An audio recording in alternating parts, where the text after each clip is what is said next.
నీ సమస్య ఏదైనా కావచ్చు, పరిష్కారం మాత్రము ఒకటే. ఏమిటి? ఆయన మీతో చెప్పునది చేయుడి. బైబిల్ మిషన్ వ్యవస్థాపకుడు ఎం దేవదాసయ్య గారని, ఆయన మీతో చెప్పునది చేయుడి అనే ఈ ఒక్క మాట పట్టుకొని లక్షల మందిని సంపాదించాడు. ఒకే మాట పట్టుకున్నాడు. ఒక్క ప్రసంగం చాలు మన జీవితం తలకింద చేయడానికి. మనం పట్టుకోవాలి దాన్ని.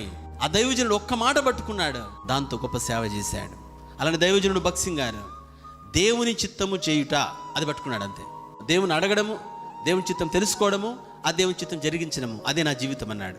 ఆ ఒక్క మాటతో వేల సంఘాలు స్థాపించాడు. దేవుని బిడ్డ, తీర్మానం చేసుకుందామా? అయ్యా, ఈ శ్రమలో ఉన్నాను, ఈ ఆర్థిక ఇబ్బందులో ఉన్నాను, నా కుటుంబం నరకముగా మారిపోయింది, నా వ్యాపారం దివాలెత్తిపోయింది, ఉద్యోగం పీకేశారు, ఏం చేయమంటావు ప్రభా?